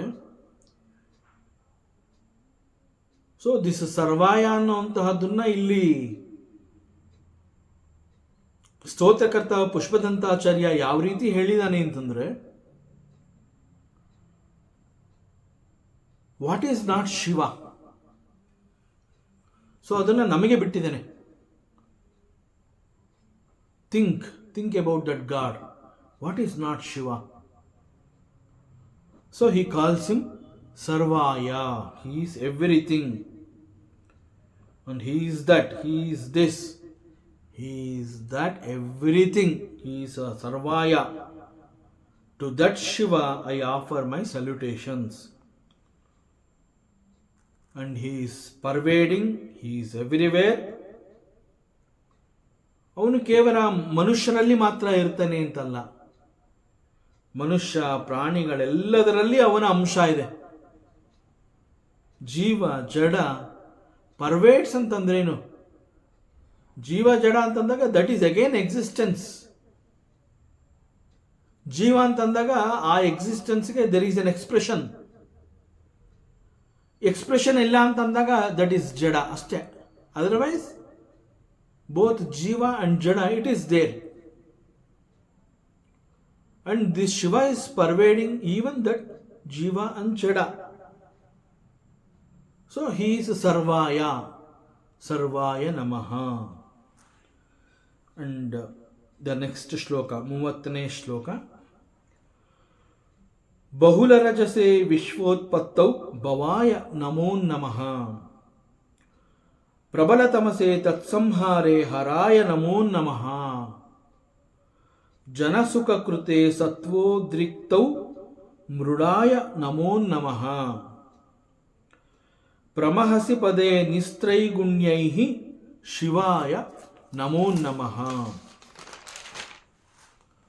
ಸೊ ಈ ಶ್ಲೋಕದಲ್ಲಿ ಪುಷ್ಪದಂತಾಚಾರ್ಯ ಪರಮಾತ್ಮ ಶಿವನ ಗುಣಾವತಾರಿ ರೂಪಗಳನ್ನು ಕುರಿತು ಮಾತನಾಡ್ತಾ ಇದ್ದಾನೆ. ಅದನ್ನು ಕುರಿತು ಅವನು ಸ್ತುತಿ ಮಾಡ್ತಾ ಇದ್ದಾನೆ. ಸೊ ಗುಣಾವತಾರಿ ಅಂತಂದಾಗ ಅಗೇನ್ ಇಟ್ ಈಸ್ ಮಹಿಮೆ ಆಫ್ ದಿ ಭಗವಂತ, ದ ಸೇಮ್ ಭಗವಂತ. ಭಗವಂತನ ತ್ರಿಮೂರ್ತಿ ರೂಪಗಳು ಅಂತ ನಾವು ಹೇಳ್ತೀವಿ. ಪರಮಾತ್ಮನ ತ್ರಿಮೂರ್ತಿ ರೂಪ ಅಂತಂದಾಗ ತಕ್ಷಣ ನಾವೇನು ಹೇಳ್ತೀವಿ? He is Brahma Vishnu Maheshwara. ತ್ರಿಮೂರ್ತಿ ರೂಪ ಅಂದ್ರೆ ಅದೇ. So they are Brahma Vishnu and Maheshwara. So Brahma means he is the creator of this universe. So ಯಾವಾಗಲೂ something is to be created ಅಂತಂದಾಗ, ಕ್ರಿಯೇಟ್ ಅಂತಂದಾಗ, ಕ್ರಿಯೇಷನ್ ಅನ್ನುವಂತಹ ಪದ ಬಂದಾಗ ಅಲ್ಲಿ ಮುಖ್ಯವಾಗಿ ನಾವು ಗಮನಿಸಬೇಕಾಗಿರೋದು ಏನಂತಂದರೆ, ಯಾವುದೇ ಒಂದನ್ನು ಸೃಷ್ಟಿ ಮಾಡಬೇಕು ಅಂತಂದಾಗ ಆ ಸೃಷ್ಟಿಯ ಹಿಂದೆ ಸೃಷ್ಟಿ ಮಾಡಬೇಕು ಅನ್ನುವಂತಹ ಒಂದು ಆಸೆ ಬಯಕೆ ಇರಬೇಕು. So there is a desire about it. ಬರೀ ಆಸೆ ಇದ್ರೆ ಸಾಲದು. That needs an intelligence to create. So both are required. One should have the desire and at the same time one should have that intelligence to create this what is to be created. ಇಲ್ಲಿ ಪುಷ್ಪದಂತಾಚಾರ್ಯ ಹೇಳ್ತಾ ಇದ್ದಾನೆ, he says, I offer my namaskara to that one who has created this universe, that is Brahma. ಈ ಬ್ರಹ್ಮ ಕೇವಲ ಸೃಷ್ಟಿಯನ್ನು ಮಾತ್ರ ತರಲಿಲ್ಲ. This ಪರಮಾತ್ಮ ಸೃಷ್ಟಿಯನ್ನ ತಂದ ನಂತರದಲ್ಲಿ ಇನ್ ದ ಸೇಮ್ ಸೃಷ್ಟಿ ಜೀವ ಮತ್ತು ಜಡಗಳನ್ನು ಕೂಡ ಅಲ್ಲಿ ತಂದ. ಸೊ ಸೃಷ್ಟಿಯನ್ನೂ ತಂದ, ಸೃಷ್ಟಿಯ ಜೊತೆಗೆ ಜೀವ ಜಡಗಳನ್ನು ಕೂಡ ಅವನು ಹೊರತಂದ ಅಂತಂದರೆ it shows Brahma becoming a personification of rajoguna. That we have to observe. ರಜೋಗುಣ ಅಂತಂದರೆ ನೀವು ವೆರಿ ಆ್ಯಕ್ಟಿವ್ ಅಂತ. ಸೊ ಇದು ಬೇಕು ಅದು ಬೇಕು, ಸೊ ಅಲ್ಲಿ ಮನಸ್ಸು ಕುಣಿತಾ ಇರುತ್ತೆ. So it is the mind is very active. So ಇಲ್ಲಿ ಒಬ್ಬ ವಿಷ್ಣು ಅಂತ ಹೇಳಿದಾಗ ಸತ್ವಗುಣ ಭರಿತನಾಗಿ ಇದೇ ಸೃಷ್ಟಿಯನ್ನ ಹಾಗೂ ಈ ಸೃಷ್ಟಿಯಲ್ಲಿ ಇರುವಂತಹ ಸಕಲ ಜೀವರಾಶಿಯನ್ನ ಆ ಎಲ್ಲವನ್ನ ಬಹಳ ಕರುಣೆಯಿಂದ ಪೋಷಿಸಿ ಸಲುಹಿದ. So this is the greatness of the same Paramatma. How it is possible for him to take care of this srishti along with the jiva, jadas and everything that is there in this srishti?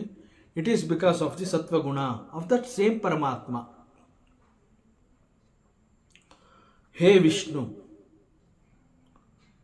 this is because of your sattva guna, ಇವೆಲ್ಲವನ್ನ ನೀನು ಮಾಡ್ತಾ ಇದೆಯಾ, ಅಂತಹ ನಿನಗೆ ನಮಸ್ಕಾರ.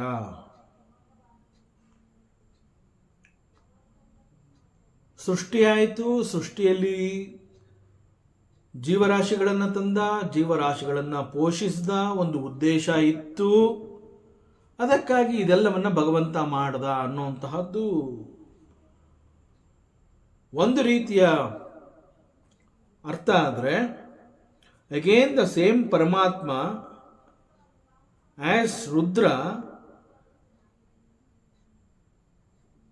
ಹೀ ತಮೋಗುಣ ಪ್ರಧಾನಿಯಾಗಿ ಅಂತಂದರೆ, ತಮೋಗುಣ ಪ್ರಧಾನಿ ಅಂತಂದರೆ attribute of darkness, that is tamoguna. And that tamoguna pervades for its destruction. ಯಾವ ಒಂದು ಸೃಷ್ಟಿ ಎನ್ನುವಂತಹದ್ದನ್ನು ಪರಮಾತ್ಮ ಕೆಲವು ಉದ್ದೇಶಗಳನ್ನು ಇಟ್ಟುಕೊಂಡು ಆಸೆ ಬಯಕೆಗಳನ್ನು ಹೊಂದಿ ಸೃಷ್ಟಿಯನ್ನು ತಂದ ನಂತರದಲ್ಲಿ ಅಲ್ಲಿ ಸಕಲ ಜೀವರಾಶಿಗಳನ್ನು ತಂದ, ಜೀವರಾಶಿಗಳನ್ನು ಪೋಷಿಸಿ ಅವುಗಳನ್ನೆಲ್ಲ ನೋಡಿಕೊಂಡ, ಸ್ಥಿತಿಕರ್ತ ಅಂತ ಅನ್ನಿಸ್ಕೊಂಡ ಬಿಕಾಸ್ ಆಫ್ ದಿ ಸತ್ವಗುಣ. ಆ ನಂತರದಲ್ಲಿ ಯಾವ ಒಂದು ಉದ್ದೇಶ ಇತ್ತು ಆ ಎಲ್ಲ ಉದ್ದೇಶಗಳೂ ನೆರವೇರಿದ ನಂತರದಲ್ಲಿ the avashyakate of the srishti is not required, it's all done. ಒಂದು ಉದ್ದೇಶ ಇತ್ತು, ಆ ಉದ್ದೇಶ ಮುಗೀತು. So it is not required. So ಅಲ್ಲಿ ಉಳ್ಕೊಂಡಿರುವಂತಹದ್ದು that is to be destroyed. To destroy that, this tamoguna is required. ಆ ತಮೋಗುಣ ಅದನ್ನು ಯಾರು ಹೊಂದಿದ ಅಂತಂದರೆ ದ ಸೇಮ್ ಪರಮಾತ್ಮ ರುದ್ರ ಅಂತ ಹೇಳಿ ತಮೋಗುಣ ಪ್ರಧಾನಿಯಾಗಿ ಹೊರಬಂದ. ಈ ಜಗತ್ತು ಎಲ್ಲ ಉದ್ದೇಶಗಳನ್ನು ಪೂರೈಸಿದ ನಂತರದಲ್ಲಿ ಇನ್ನು ಇದು ಬೇಡ ಅಂತ ಹೇಳಿ ಈ ಸೃಷ್ಟಿಯನ್ನ ಲಯ ಮಾಡ್ದ. ಇನ್ಫ್ಯಾಕ್ಟ್ ಇಲ್ಲಿ ನಾವು ಅದನ್ನು ಲಯ, ಪ್ರಳಯ, ನಾಶ ಮಾಡ್ದ ಅಂತೆಲ್ಲ ಹೇಳಿದ್ರು ಕೂಡ ಒಂದು ಉದ್ದೇಶಕ್ಕಾಗಿ ಅದು ಬಂತು. ಈಗ ಆ ಉದ್ದೇಶ ಮುಗೀತು, ಈಗ ಮತ್ತೊಂದು ಉದ್ದೇಶ ಇರುತ್ತೆ. ಪರಮಾತ್ಮನ ಸಂಕಲ್ಪ ಹಾಗೆ ಅದು. ಸೊ ಮತ್ತೊಂದು ಉದ್ದೇಶ, ಮತ್ತೊಂದು ಸಂಕಲ್ಪ ಅಂತಂದಾಗ ಇದು ಹಳೇದು ಬೇಕಾಗಿರೋದಿಲ್ಲ. It is an excess. So that is to be cleared. So ಬರೋಂತಹ ಮುಂದಿನ ಸೃಷ್ಟಿಗೆ ತಯಾರು ಆಗಬೇಕು ಅಂತಂದರೆ ಇರೋಂತಹ ಸೃಷ್ಟಿ ನಾಶ ಆಗಲೇಬೇಕು. ಸೊ ಆ ವರ್ಕ್ನ ಯಾರು ಮಾಡಿದ್ದು ಅಂತಂದರೆ ದಿಸ್ ರುದ್ರ, ದಿ ಸೇಮ್ ಪರಮಾತ್ಮ ರುದ್ರ ಅನ್ನುವ ಹೆಸರಿನಲ್ಲಿ ತಮೋಗುಣ ಪ್ರಧಾನವಾಗಿ ಇಟ್ಕೊಂಡು ಈ ಕೆಲಸವನ್ನು ಮಾಡದ. ಅಂತಹ ನಿನಗೆ ನಮಸ್ಕಾರ. ಸೊ ಇಲ್ಲಿ ಪುಷ್ಪದಂತಾಚಾರ್ಯ ತನ್ನ ಇಷ್ಟದೈವ ಪರಮಾತ್ಮ ಶಿವನನ್ನು ಈ ರೀತಿ ತ್ರಿಮೂರ್ತಿ ರೂಪದಲ್ಲಿ ಗುಣಾವತಾರಿ ಪರಮಾತ್ಮ ಅವನನ್ನು ನೆನಪು ಮಾಡಿಕೊಂಡು ಪರಮಾತ್ಮನನ್ನು ಸ್ತುತಿ ಮಾಡಿ, ಎಷ್ಟೊಂದು ಶಕ್ತಿವಂತ ಅಪ್ಪ ನೀನು, ನೀನೇ ಎಲ್ಲ ಆಗಿದೆಯಾ, ನೀನೇ ಬ್ರಹ್ಮ, ನೀನೇ ವಿಷ್ಣು, ನೀನೇ ರುದ್ರ, ಎಲ್ಲ ನೀನೇ ಆಗಿದೆಯಾ. ಆದರೆ ಬ್ರಹ್ಮನಾಗಬೇಕಾದ್ರೆ ನಿನಗೆ ಯಾವ ಗುಣ ಬೇಕಿತ್ತು ಆ ಗುಣವನ್ನು ಹೊಂದಿ ಏನು ಮಾಡಬೇಕಾಗಿತ್ತು ಅದನ್ನು ಮಾಡಿದಿ. ಆ ನಂತರದಲ್ಲಿ ಹೊರಬಂದ ಸೃಷ್ಟಿಯನ್ನು ನೀನು ರಕ್ಷಿಸಬೇಕಾಯಿತು. ಆವಾಗ ನಿನ್ನಲ್ಲಿ ಯಾವ ಗುಣ ಬೇಕಾಯಿತು ಆ ಗುಣಗಳನ್ನು ಪ್ರಧಾನವಾಗಿಟ್ಕೊಂಡು ನೀನು ವಿಷ್ಣು ಅಂತ ಕರೆಸ್ಕೊಂಡೆ.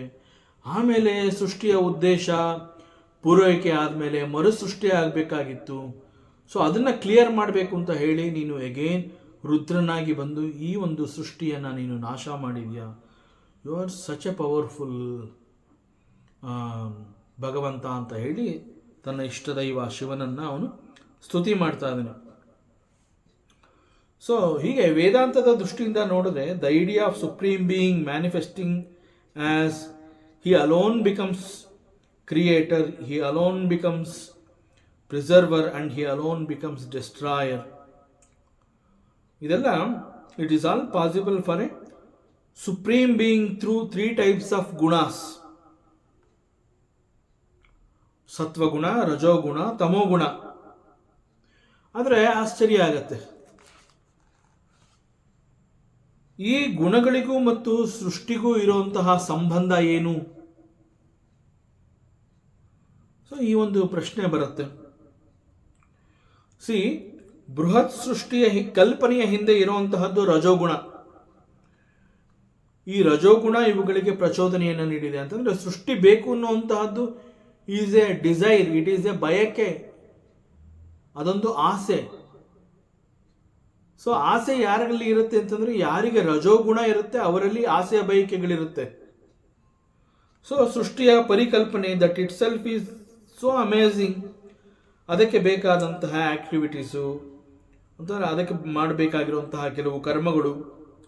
So A good amount of energy is also required and equally one should have the passion about it, ಅದರ ಬಗ್ಗೆ ಆಸಕ್ತಿ ಇರಬೇಕು. ಸೊ ಅದೆಲ್ಲ ಯಾರಲ್ಲಿರುತ್ತೆ ಅಂತಂದ್ರೆ ಯಾರಲ್ಲಿ ರಜೋಗುಣ ಪ್ರಧಾನವಾಗಿರುತ್ತೆ ಅವರಿಗೆ ಇಂತಹ ಆಸೆ ಬಯಕೆಗಳೆಲ್ಲ ಇರುತ್ತೆ. So one should have that desire to create the creation. So along with this desire there must be a passion. Yes, I will do it, ನನಗೆ ತುಂಬ ಆಸಕ್ತಿ ಇದೆ. ಆ್ಯಂಡ್ ಅದಕ್ಕೆ ಬೇಕಾಗುವಂತಹ energy is also with me, sufficient energy is also with me, it is required. So ಇವೆಲ್ಲ, ಇಷ್ಟೆಲ್ಲ ಶಕ್ತಿ, ಇಷ್ಟೆಲ್ಲ ಆಸೆ ಬಯಕೆ, ಇವೆಲ್ಲ ರಜೋಗುಣಧಾರಿ ಬ್ರಹ್ಮನಲ್ಲಿ ನಾವು ನೋಡಬಹುದು. So that is none other than you. ಶಿವನನ್ನು ಕುರಿತು ಹೇಳ್ತಾ ಇದ್ದೇನೆ. ಆ್ಯಂಡ್ ಸಚ್ಚ ಪರಮಾತ್ಮ ಐ ಆಫರ್ ಮೈ ನಮಸ್ಕಾರಾಸ್ ಬಹುಲ ರಜಸೆ ವಿಶ್ವೋತ್ಪತ್ತೌ ಭವಾಯ ನಮೋ ನಮಃ. ಸೊ ವಿಶ್ವದ ಉತ್ಪತ್ತಿಗೆ ಮೂಲ ಪುರುಷ ಬ್ರಹ್ಮ, ಅದು ನಿನ್ನ ರಜೋಗುಣದಿಂದ ಇವೆಲ್ಲ ಆಗಿದೆ, ಅಂತಹ ನಿನಗೆ ನಮಸ್ಕಾರ. ಆ್ಯಂಡ್ ಪ್ರಬಲ ತಮಸೆ, the destructive aspect of this creation. So it is actually associated with the transformation, renewal ಅಂತ ಹೇಳ್ತಾರೆ, ರೀಸೈಕ್ಲಿಂಗ್ ಅಂತ ಹೇಳ್ತಾರೆ. ಸೊ ಏನೊಂದು ಎಕ್ಸಿಸ್ಟೆನ್ಸು, ಕ್ರಿಯೇಷನ್ ಅಂತ ಹೇಳಿ ಒಂದು ಉದ್ದೇಶದೊಂದಿಗೆ ಇದು ಬಂದಿದೆ.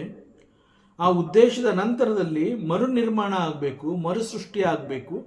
ಯಾಕೆಂತಂದರೆ ಈಗಿರುವಂತಹ ಸೃಷ್ಟಿ ಅದು ಯಾವ ಕಾರಣಕ್ಕೆ ಒಂದು ಉದ್ದೇಶ, ಯಾವ ಒಂದು ಉದ್ದೇಶದೊಂದಿಗೆ ಅದು ನಿರ್ಮಾಣವಾಯಿತು ಅದೆಲ್ಲ ಆಗಿ ಹೋಗಿದೆ. ಇನ್ನು ಅದರಿಂದ ಮತ್ತಷ್ಟು ಇನ್ನೊಂದು ಬೇರೆ ಬೇರೆ ಕೆಲವುಗಳನ್ನು ನಾವು ಎಕ್ಸ್ಪೆಕ್ಟ್ ಮಾಡೋಕ್ಕಾಗೋದಿಲ್ಲ.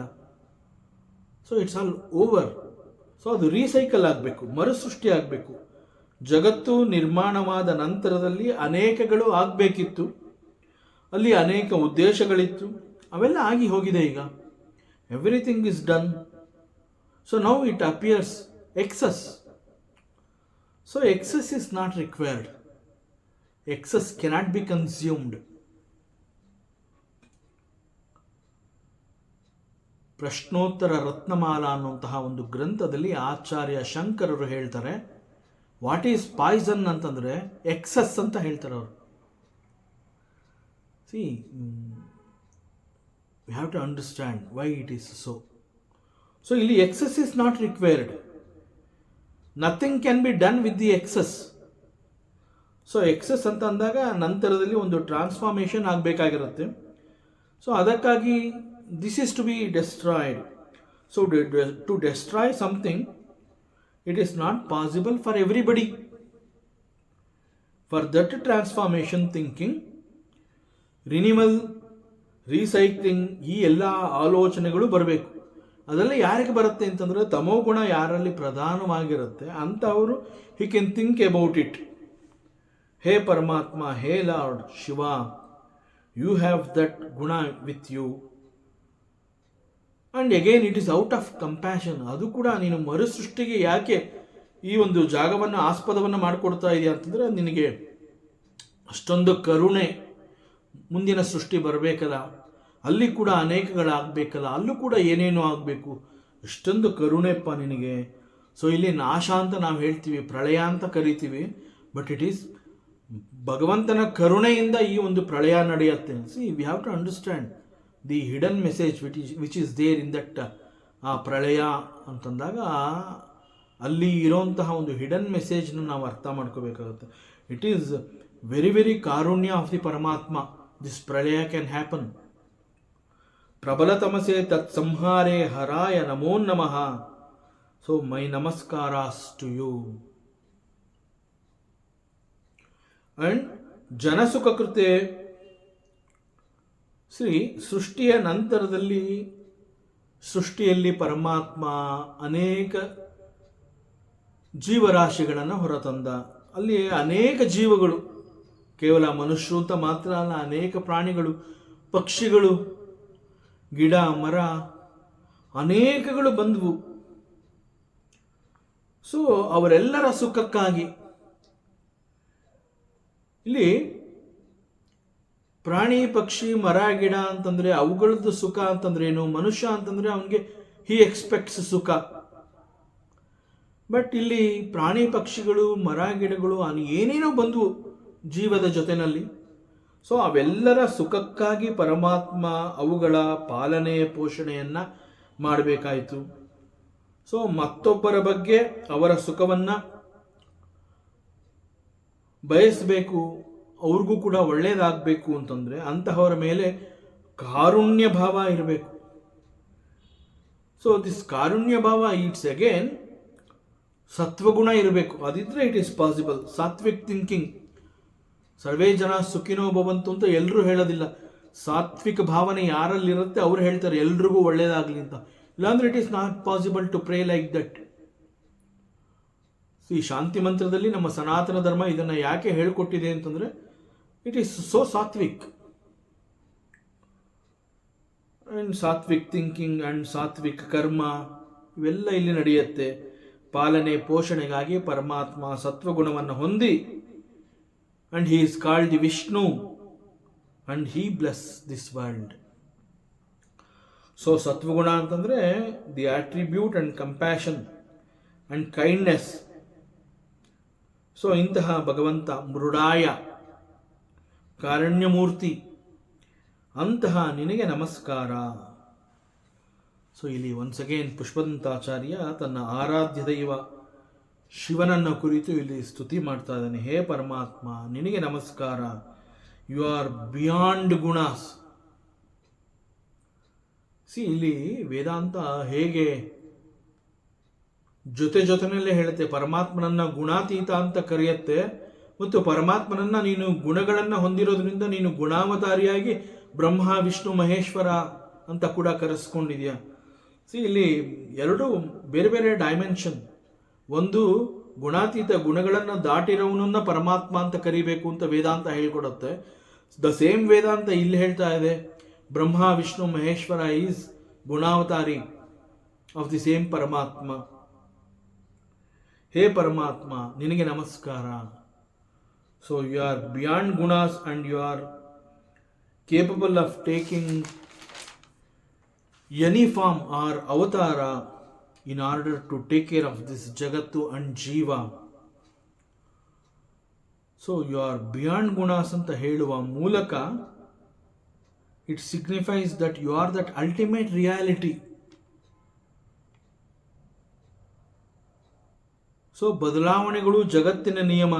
ಸೊ ಜಗತ್ತಿನಲ್ಲಿ ನಿರಂತರವಾಗಿ ಅನೇಕಗಳು ಬದಲಾವಣೆಗಳು ಆಗ್ತಾನೆ ಇರಬೇಕು. ಸೊ ಜಗತ್ತಿನಲ್ಲಿ ಎಲ್ಲವೂ ಬದಲಾವಣೆ ಆಗ್ತಾ ಇರುತ್ತೆ, ಆದರೆ ನೀನು ಎಂದಿಗೂ ಬದಲಾಗದೆ ನಿನ್ನ ನೈಜ ಸ್ವರೂಪದಲ್ಲಿ you always appear as Satchidananda. ಸಚ್ಚಿದಾನಂದ ರೂಪದಲ್ಲೇ ಇರ್ತೀಯ ನೀನು. ಭಗವಂತ, you are that unchanging essence is there in you. So ಜಗತ್ತಿನಲ್ಲಿ ಎಲ್ಲವೂ ಬದಲಾಗ್ತಾ ಇದೆ, ಆದರೆ ಬದಲಾಗ್ತಾ ಇರುವಂತಹ ಜಗತ್ತಿನಲ್ಲಿ ಏನೊಂದೂ ಬದಲಾಗದೆ ನೀನಿದೆಯಾ. ಬದಲಾಗದ ನೀನಿರುವ ಕಾರಣದಿಂದ ಜಗತ್ತಿನಲ್ಲಿ ಎಲ್ಲವೂ ಬದಲಾಗ್ತಾ ಇದೆ. ಬದಲಾಗ್ತಾ ಇರುವಂತಹ ಎಲ್ಲವುಗಳನ್ನ ಬದಲಾಗದೆ ನೀನು ವಿಟ್ನೆಸ್ ಆಗಿದೆಯಾ, ನೀನು ಸಾಕ್ಷಿಯಾಗಿದೆಯಾ. ಈ ಪರಮಾತ್ಮನನ್ನ ಸಾಕ್ಷಿ ಅಂತ ಯಾಕೆ ಕರಿತೀವಿ ಅಂತಂದ್ರೆ, ಅವನಲ್ಲಿ ಬದಲಾವಣೆ ಇಲ್ಲ, ಅವನಲ್ಲೂ ಬದಲಾವಣೆ ಇದೆ ಅಂತ ಹಾಗಿದ್ದಿದ್ರೆ ಅಲ್ಲಿ ಸಾಕ್ಷಿ ಅಂತ ಅವನಿಗೆ ಹೇಳಕ್ಕೆ ಆಗ್ತಿರ್ಲಿಲ್ಲ. ಸೊ ಇಲ್ಲಿ ಪರಮಾತ್ಮ ಅಂತ ಹೇಳಿದಾಗ ಅದಕ್ಕೆ ವೇದಾಂತ ಏನು ಹೇಳುತ್ತೆ ಅಂತಂದ್ರೆ, ದಿಸ್ ಪರಮಾತ್ಮ ಮಾಯೆಯನ್ನ ತನ್ನ ಶಕ್ತಿಯನ್ನಾಗಿ ಅವನು ಉಪಯೋಗಿಸ್ಕೋತಾನೆ ಅಂತ ಹೇಳ್ತಾರೆ. He is called Mayapati. ಮಾಯಾಪತಿ ಅಂತಂದ್ರೆ he is the owner, he is the yajamana of the maya. So ಮಾಯಾ ಅನ್ನುವಂತಹದ್ದು it's a divine power, and this Bhagwan he uses maya as his power. So ಜಗತ್ತು ಅಂತ ಹೇಳಿದಾಗ this maya plays a very important role in creation, sustenance and destruction of this universe. So ಅದರಿಂದ ಇಲ್ಲಿ the role of maya is amazing, very beautiful also. ಇಲ್ಲಿ ಇದು ಹೇಗೆ ಅಂತಂದ್ರೆ, ಇಲ್ಲಿ everything is because of the Maya. But it is as if the Lord is playing a cosmic game in different forms in creation, preserving this creation and destroying the creation. So ಈ ಕಾರಣದಿಂದ ಭಗವಂತ ಏನು ಮಾಡ್ತಾ ಇಲ್ಲ, ಅವನು ಉಪಯೋಗಿಸ್ಕೊಂಡಿರುವಂತಹ ಈ ಮಾಯೆ ಎಲ್ಲವನ್ನು ಮಾಡ್ತಾ ಇದೆ. That is why the Vedanta calls Bhagavanta as akarta. So maya it creates an illusion. The very meaning of maya ಅಂತಂದ್ರೆ ಏನು? ಯಾಮ ಯಾವುದು ಇಲ್ಲ, ಸ ಮಾ ಅದು ಇದೆ ಅನ್ನೋ ಹಾಗೆ ತೋರಿಸುತ್ತೆ. ಮಾಯಾ ಯಾವುದು ಇಲ್ಲ ಅದನ್ನ ಇದೆ ಅನ್ನೋ ಹಾಗೆ ತೋರಿಸುತ್ತೆ.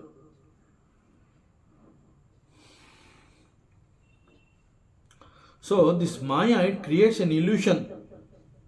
ಯಾವ ರೀತಿ ಇಲ್ಯೂಷನ್ ಕ್ರಿಯೇಟ್ ಮಾಡುತ್ತೆ ಅಂತಂದ್ರೆ, ಇಟ್ ಸಪರೇಟ್ಸ್ ಜೀವ, the individual self, from the ultimate reality. ಈ ಕಾರಣದಿಂದ ಜೀವ ಯಾವಾಗಲೂ ಕೂಡ ಪರಮಾತ್ಮ ನನ್ನಿಂದ ಎಲ್ಲೋ ದೂರದಲ್ಲಿದ್ದಾನೆ.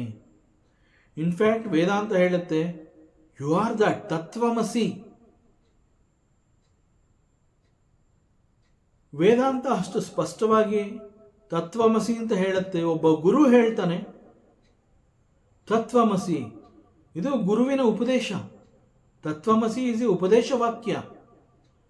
ಬಟ್ ದಟ್ ಉಪದೇಶ ವಾಕ್ಯ ಯಾಕೆ ಅರ್ಥ ಆಗೋದಿಲ್ಲ ಅಂತಂದ್ರೆ, this maya it separates the jiva, the individual self, from the reality. So this jiva is ultimately none other than the Paramatma. So the non-dual philosophy says the ultimate reality, that is Brahman, he is the essence of all beings, and the jiva being a spark of that divine.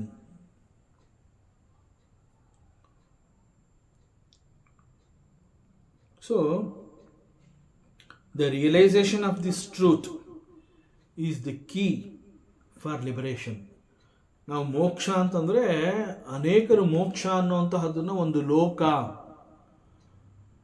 So ಆ ಲೋಕವನ್ನು ಹೋಗಿ ಸೇರಬೇಕು ಅಂತಂದ್ರೆ it is possible after the death, ಮರಣದ ನಂತರದಲ್ಲಿ ಹೋಗುವಂತಹ ಒಂದು ಲೋಕ ಅದು ಅಂತ ತಿಳ್ಕೊಂಡಿದ್ದಾರೆ. ಮೋಕ್ಷ ಅಂತಂದಾಗ ಮೋಕ್ಷವನ್ನ ಯಾವುದೋ ಮತ್ತೊಂದು ಲೋಕ, ಆದರೆ ಮೋಕ್ಷ ಅನ್ನುವಂಥದ್ದು it is a jnana, it is a realisation.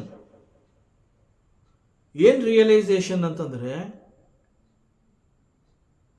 ಯಾವ ಒಂದು ಮಾಯೆಯ ಕಾರಣದಿಂದ ಮಾಯೆ ಎನ್ನುವಂತಹದ್ದು ಜೀವನನ್ನ, because of its maya it separates the individual self from that ultimate reality called the Bhagavanta. ಅವನಿಂದ ಬಹಳ ದೂರದಲ್ಲಿಟ್ಟು you are different and he is different. This is because of the maya. And again ಮಾಯಾ ಅಂತಂದಾಗ ಅದು ಬಿಕಾಸ್ ಆಫ್ ಇಗ್ನೋರೆನ್ಸ್ ಇದು ಯಾವುದು ಅರ್ಥ ಆಗೋದಿಲ್ಲ.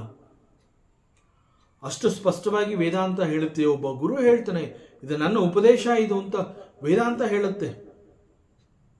ಗುರು ಹೇಳ್ತಾನೆ ಇಟ್ ಈಸ್ ಮೈ ಉಪದೇಶ ವಾಕ್ಯ, you accept this. But maya it plays a very significant role in separating the jiva from the Paramatma. So ಅದಕ್ಕೆ ಇದನ್ನ it's a cosmic game of the Ishwara ಅಂತ ಹೇಳ್ತಾರೆ. So the lord himself keeps manifesting through different forms and attributes. So ಈ ರೀತಿಯಲ್ಲಿ ಪುಷ್ಪದಂತಾಚಾರ್ಯ ತನ್ನ ಆರಾಧ್ಯ ದೈವ ಶಿವನನ್ನ ಸ್ತುತಿ ಮಾಡ್ತಾ ಇದ್ದಾನೆ. ಈ ವೇದಾಂತದ ಹಿನ್ನೆಲೆಯಿಂದ ಗಮನಿಸಿದ್ರೆ the cosmic play of the Bhagwan, ಅದನ್ನು ನಾವು ಪರಮಾತ್ಮನ ಲೀಲೆ ಅಂತ ಹೇಳ್ತೀವಿ. ಸಾಧಾರಣವಾಗಿ ಒಬ್ಬ ಜೀವನಲ್ಲಿ ಇರುವಂತಹ ಒಂದು ಅಜ್ಞಾನ ಮತ್ತು ದಿಸ್ ಲೀಲೆ ಇವೆರಡೂ ಕೂಡ ಒಂದು ರೀತಿಯ ಕಾಂಪ್ಲೆಕ್ಸ್ ಕಾನ್ಸೆಪ್ಟ್ಸ್. ವೇದಾಂತದಲ್ಲಿ ಅದಕ್ಕೆ ಇದನ್ನು ಅಷ್ಟು ಸುಲಭವಾಗಿ ನಾವು ಅರ್ಥ ಮಾಡ್ಕೊಳ್ಳೋದಕ್ಕೆ ಸಾಧ್ಯ ಇಲ್ಲ. Divine grace is required.